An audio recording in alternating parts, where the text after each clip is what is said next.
BookTube and welcome to a new video. This is a Friday Reads for two books that I completed. Tom McCarthy's new novel published last month, The Making of Incarnation, and Jhumpa Lahiri's latest novel, Whereabouts, which I saw Daniel over at Guilty Feet talking about. I've never read Jhumpa Lahiri. Daniel said that this is maybe his favourite of all her works. He's a big fan of her writing. So I thought I'd give it a try. But I'm going to start with Tom McCarthy and The Making of Incarnation. And this calls for a different style of video from me for my reviewing, because this is a book of ideas. And in a way, I don't know those of you out there who've read The Lost Children Archive by Valeria Luiselli, but there's an image in there where it's a road trip for a blended family of four, driving from New York to, I think, Arizona. And the parents pack stuff they need because it's a working trip for them. They're both sort of sound recording engineers. And they pack 9 or 10 boxes into their car. You know, some of them are full of the stuff the parents need for their trip. But they also give each of the kids a box each, which is empty in New York, and suggest that they fill it up with stuff that, you know, will help them remember the whole road trip holiday by. And at the end of that book, the contents of those boxes are revealed. And I kind of feel that I also need a box to put things that I take out of this novel into. And that's kind of what I'm going to present now in the form of a slideshow. So I hope you'll bear with me. Okay, so the first item for this putative box is this. A £20 note in the UK, although I think it's since been replaced by a newer design. But anyway, it's the back really. Don't know how well you're going to be able to see this.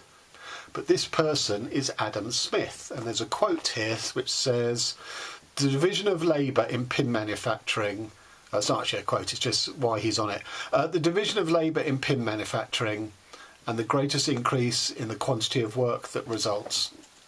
So Adam Smith published his book, The Wealth of Nations, in 1776, and it's basically the foundation stone for bringing together theories of market economics, and that specific reference to pin making is Smith worked out that rather than have sort of a craftsman do every single task that's involved in making a pin, that each of the separate parts of pin manufacture should be separated out and given to a different worker, and that way you'd massively increase yields.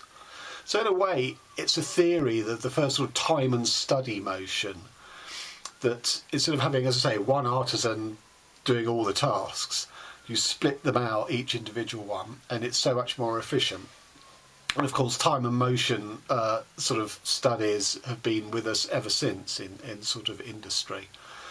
So that's the first thing, and it's worth saying that in a way it killed off artisans and craftsmen for the industrialising and the factory process. Okay, so then we move on to Edouard Manet, I hope I'm pronouncing that right, who is basically the guy who first successfully photographed motion, when a guy who owned a horse was very frustrated that sort of depictions of this horse in paintings never seemed to get it right, you know, when they were painting a horse in motion. So Muybridge came up with this idea of initially setting up a line of 12 cameras, which would all be triggered by the motion of the horse past them. And he then upgraded that to 24 cameras.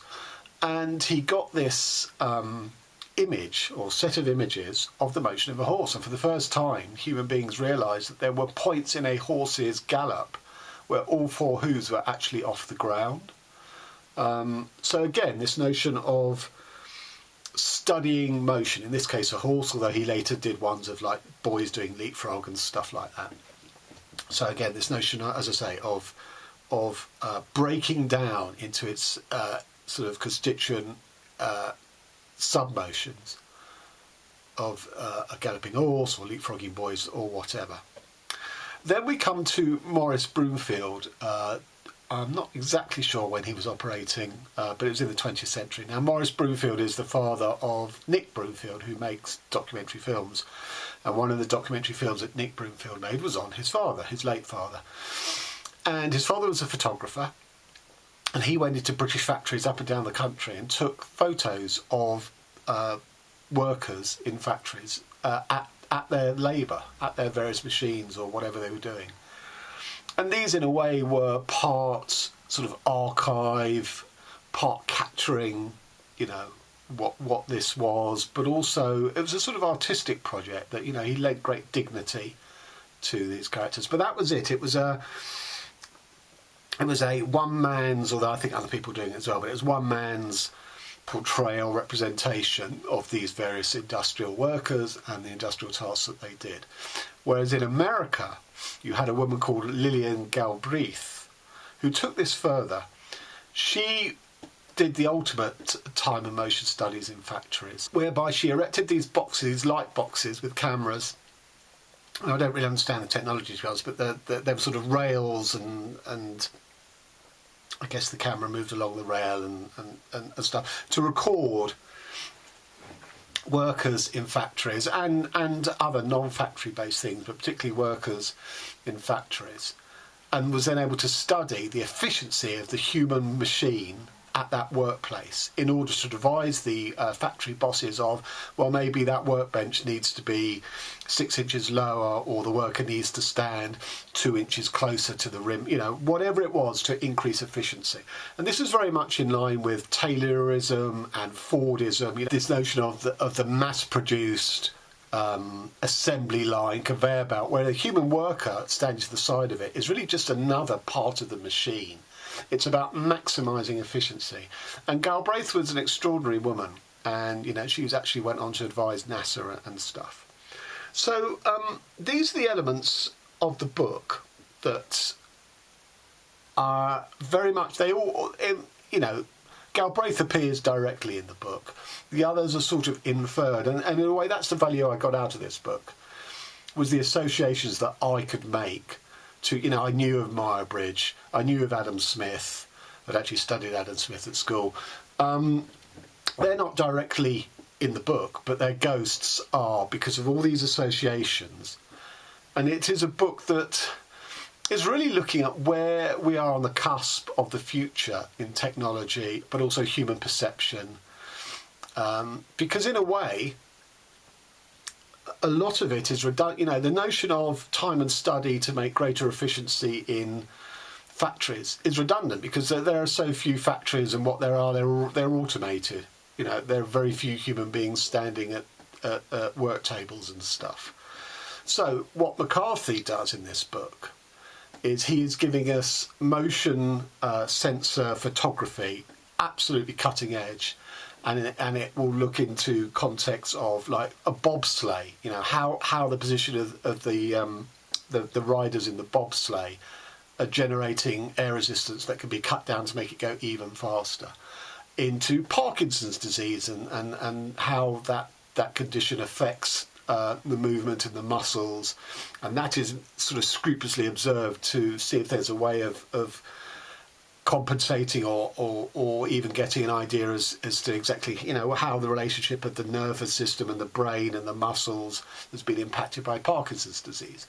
Another is of a plane crash. They want to stage a plane crash in the 60s. And again, a bit like Muybridge, have all these cameras, because what they want to do is work out the way to maximise the largest number of possible survivors from a plane crash. Another one is of the choreography of a ballet dancer. Another one is of a couple having sex, you know.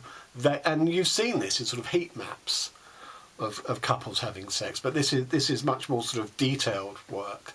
Another is of a gymnast. So all these bodies in motion are all under study in the book, and some of them are really intriguingly described by McCarthy, others less so. The bobsleigh one, for example, was so sort of technical and stuff that I didn't really get much out of it. But when you saw the Parkinson's boy in the hospital, or you saw the gymnast, I will say the couple having sex was left to your imagination. McCarthy didn't fill in the details. So the first third of the book has quite a few of these, and it's fascinating, and it brings in the ideas of glitches, that in this motion sensing photography sometimes glitches appear.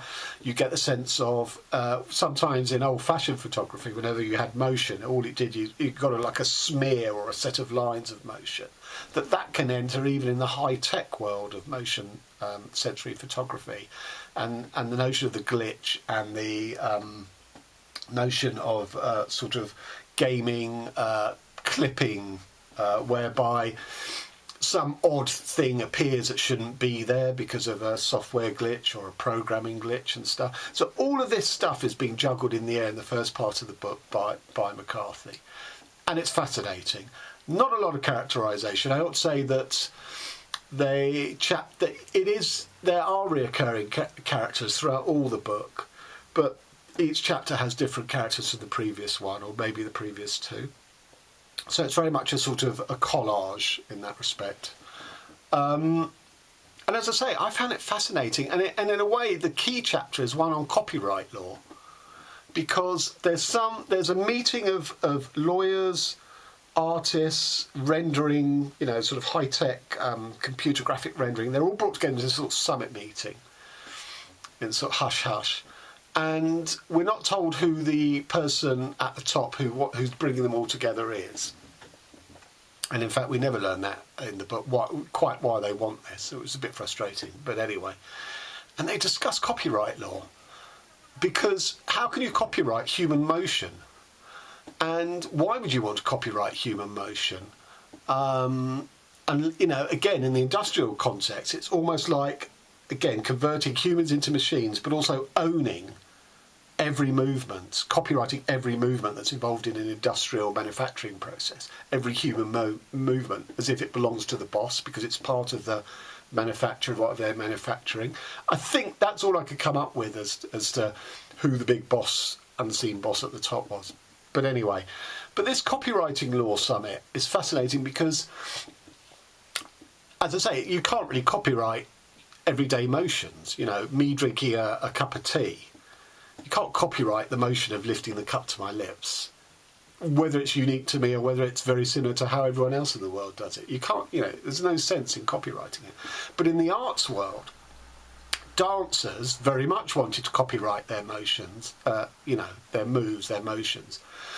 And it wasn't until the invention of what's called lamination, which is a way of writing down moves that choreographers could keep a record of. Once it's down in print, it's a lot easier to copyright and sue for infringement of that copyright. There's a fascinating debate about art, ownership, motion. As I say, that first third is brilliant. The rest of the book sort of carries on in a similar way, but by then you've got the shtick, and McCarthy does seem to feel a bit more responsibility about trying to make it a novel with characters, with a plot, with a bit of tension, but unsuccessfully, I feel. The ideas constantly overwhelm this book. Now, that's not to say I didn't get a huge amount out of it, because I found the ideas stimulating, but they were all really revealed to me in the first third of the book. That was the issue I had. So as an overall book, it's unsatisfactory and I can't recommend it to people. But I got a huge amount out of it. I'm a big Tom McCarthy fan, I have to say. The other use of sort of time and motion, not sort of time and motion, the other use of motion study, of course, is in films and CGI. And the Making of Incarnation. Incarnation is a putative science fiction movie in this. And every so often we get a chapter on the film. So we start off getting about the script and stuff, and it's a hokey script that pays homage to every single big sci-fi movie, like Star Wars and everything. But then all the subsequent chapters are about the tech, about the CGI and the rendering of these scenes, and McCarthy goes into great detail. But unsatisfactorily, I think, because the script is so hokey that the film doesn't deserve the expense and the amount of investment of our time as a reader really into how these scenes are brought about, the visuals of these scenes are brought about, because the script is so hackneyed And that's also a problem, I feel. In a way, I feel that the book could have benefited without all of the film stuff. So, again, slightly unsatisfactory. And then we come to the ending, and, Tom McCarthy in books like Remainder, which is all about the motion of the human body and trying to recreate it after a serious accident, has laid someone up in hospital for 9 months. And they sort of have to relearn their movements, but then they want to recreate it using other people. It's a brilliant book. I really recommend it. And even in Satin Island, his last book, which is not so much about motion, but about association of images and ideas, which permeates this. As I say, that box of ideas that I was bringing together. I mean, McCarthy brings together a huge cast of ideas, spinning and ricocheting and sparking off each other. Like Satin Island, although this is very much more in a sort of representation of a material physical world than Satin Island, which is purely at the level of semiotics and symbology. But Tom McCarthy, I think, always wants to answer the question of, is there a theory of everything? And rather alarmingly, it's hinted at here that it's some sort of divinity in Godhead, which is really displeasing to me, and a bit of a cop-out, really. Yeah, I gave this 4.5 stars because that first third I got so much out of. But like I say to you, it's very hard for me to recommend you this book. If you like plot and characters, forget about it. I'm just going to read you a couple of bits just to give you an idea. So this I think illustrates how hyperreality clouds our thinking. And hyperreality is where we imagine we experience these things ourselves, but actually they've been infused into us through media, be it film, TV, advertising, whatever it is. So they're talking about, the sci-fi movie and, trying to render things. But Hertzberg isn't entirely happy with this idea. It's not so much infinity we want, not disappearance at the edges or the limit, more like an evasion of what's near by farness, like all surfaces and edges are retracting, dwindling even from their own position. He's thinking partly of the staircase scene in Vertigo, or the reverse pool shot of Brody on the beach in Jaws. But even more, he's dredging up the deep sedimented memories of childhood meningitis. How the room, his little bedroom, seemed to fill with a voluminous expanse that simultaneously emptied it, ate it away, as though some cosmic road digger was scooping out whole chunks of theirness, filling them with not their craters. These craters would swell, pregnant with an absence to which his delirium acted as midwife, birthing it in sweat and in whimpers right above the carpet, and then cupboard, desk, toy box, and even bedside lamp would take on the aspect of unmanageably distant objects, even though they were right next to him. The illness seemed to open up a peephole on a universe of expanded vacancy, laid out somehow beside or maybe even within this one, waiting for its opportunity, its chink, its moment. A monstrous remoteness that has got all close up, he's telling Charlie. So there, in a way, it's a reverse of hyperreality, because this is a film maven who's got every film he can reference because he's seen them all and memorised them all. So he talks about Vertigo and whatever the other film was, but actually it's overlaying a deep childhood trauma and disturbance of perception, which is when he had meningitis and his sort of visual field sort of shrunk and all that sort of stuff. So there it's using or it's illustrating how culture can overlay and bury actual personal trauma, or equally how our actual personal trauma can inform our choice of what we consume in culture, in this case film. So I just find that a really interesting thing. And also, I don't know what you feel about this. So there's a sort of extended pregnancy and birth metaphor here. These craters would swell, pregnant with an absence to which his delirium acted as midwife, birthed in sweat and whimpers right above the carpet. So Tom McCarthy, occasionally in this book, writes really good literary language, and other times he's too much trying to describe technical language. I think that's a bit hackneyed myself. and therefore a bit disappointing, because McCarthy in books like C writes wonderful language with incredible images. I mean, that whole book C, which is 4 stories or 4 parts, the imagery and metaphors in there are just stupendous. Then he comes up with a sentence like that. So again, I think the ambition and ideas of this book rather overwhelm its execution. And then I just wanted to give an idea of that scene in that they're having in the meeting. We took on this case ourselves 3 years ago and won, Julius overdubs. We acted for the estate of Jean-Louis Barrault, the French mime artist this band were ripping off. That they're doing this is obvious, self-evident, but in law that's nothing. It has no significance.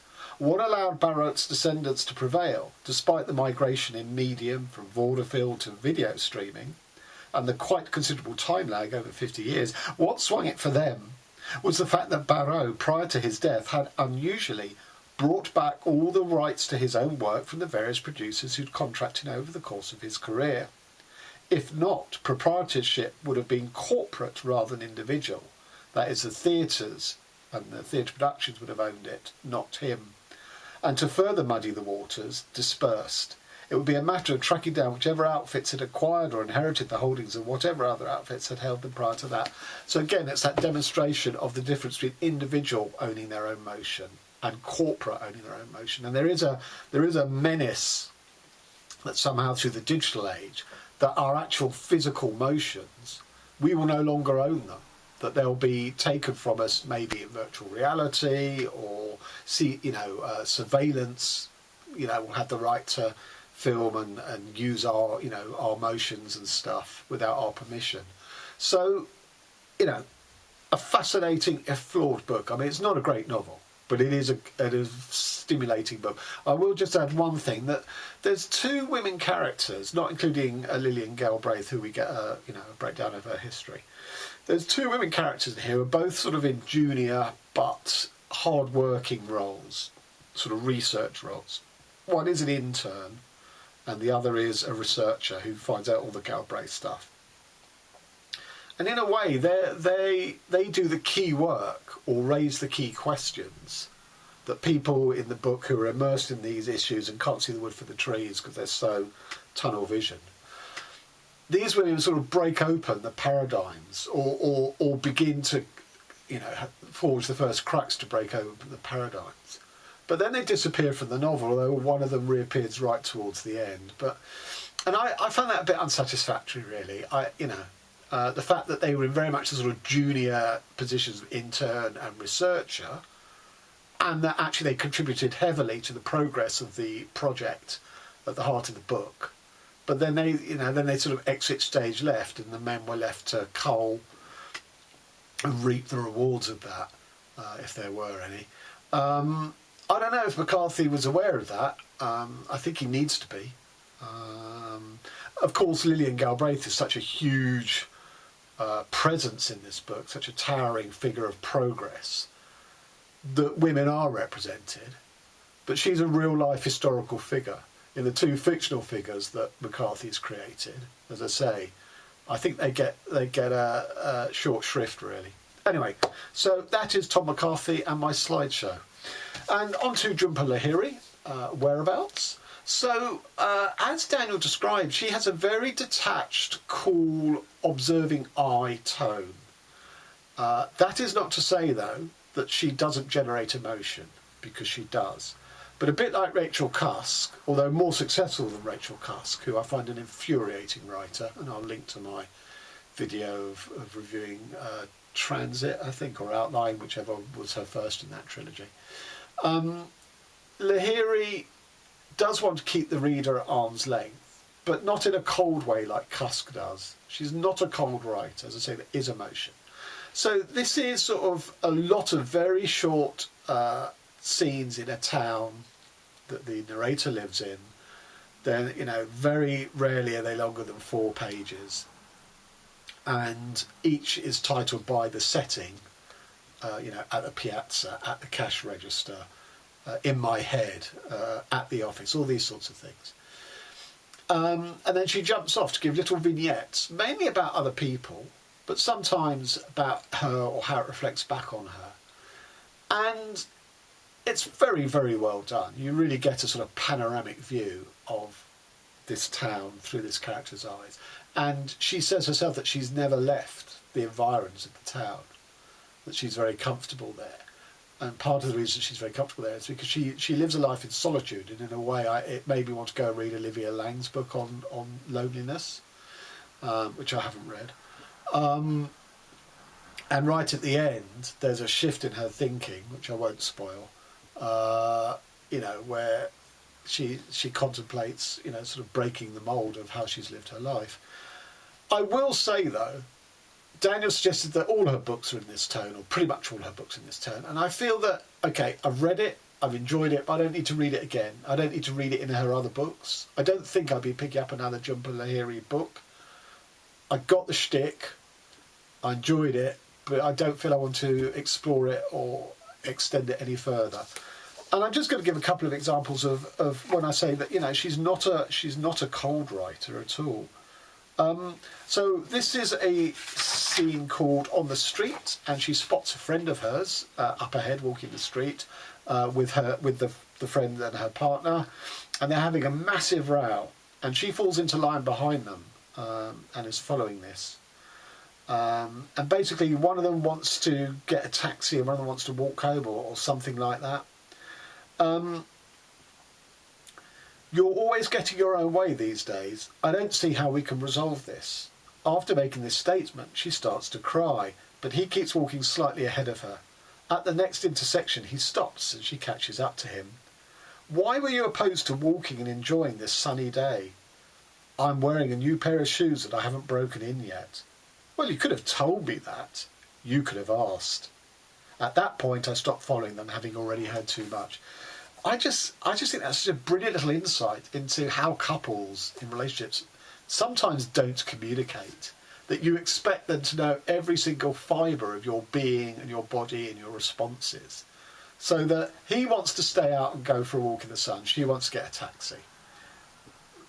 That is the start of their argument. And then it comes down to the fact that she's finding it difficult to walk because she's got new shoes on. Which is absolutely reasonable. But expects him to be able to have noticed that and understood, and therefore it shouldn't even be said, they would get in a taxi. And of course he hasn't noticed that small detail. And that's caused this really unnecessary row. I just think that was a brilliant little insight. And then another scene that spoke to me, whereby the narrator is invited to this family celebration of a birthday of a young child or something. And she doesn't really know anyone there apart from the host, but it's, there's 40 people in the restaurant. She's not going to sit next to the host and the hostess, so she's lumped with people she doesn't know. And it's just such a painful way of spending an afternoon, making small talk or trying to discover the character of the people you've been sat next with, and they don't really have characters worth knowing because they don't rise above small talk. I've been in that situation myself, and it is excruciating. So there are lots of chapters with fantastic little either insights or yes, I've been there, but equally there's a lot of chapters where you just think, yeah, so what? And also when she did apply it back to her, usually with a little payoff in the last line of the section of the chapter, I didn't always buy it. I thought that's a bit tacked on to bring it round to yourself and stuff. But, very satisfactory. 4 to 4.5 stars. I'm sort of pinballing between them. I'm not sure which one I'm going to land on. But again, I don't feel I need to read any more of hers. Whereas Tom McCarthy, he in a way let me down in this book to some extent. I'm such a fan. And this is very much, as I say, in the vein of his previous oeuvre, in a way, his obsessions about human anatomy and meaning in the world. I'm, red hot for whenever his next book is released. And finally, just an amendment to my non-fiction November, where I went early before the prompts, and I'll post the link to that video. Now we have the prompts. They are collection, style, industry, and hang on a sec, and treatment's the last one. So 3 of the 4 books I held up slotted to those quite nicely. Industry I was struggling with because I wanted to read Cratylus by Plato, i.e. an ancient Greek, long before industry. You could tentatively say he created the philosophy industry. I think that's a stretch too far. Anyway, so I went and got this book, Islands of Abandonment, Life of the Post-Human Landscape by Cal Flynn, which I saw Bob the Booker talk about on his channel. I think he's got it reserved or he's ordered it at his library. So this is about post-industrial decline. I love stuff about the poetics of ruin, where man's hubris has been reclaimed by nature. So, for example, the temple of Angkor Wat, which was completely reclaimed by the jungle once it was abandoned, or the ziggurats, some of the ziggurats in Central and Southern America, again, reclaimed by the jungle. So this absolutely fulfills the industry prompt. As to my more immediate TBR, I'm still obviously doing the buddy read of W.G. Sebald's Austerlitz. I watched one of Fraser Simon's videos where did he talk about this book directly? He mentioned this book as one of his favourites of this year. I can't remember I don't think he reviewed it on the video I watched. And it's called Affect by Canadian writer Charlene Elsby. Oh yes, we were talking about it because he said it was experimental and it might be right up my street. So that arrives tomorrow, I hope. I'm going to start straight into that. So thanks very much, particularly to the three booktubers who've all recommended me books, which is Fraser Simons, Daniel at Guilty Feet and Bob the Bookerer. Till next time, thanks very much.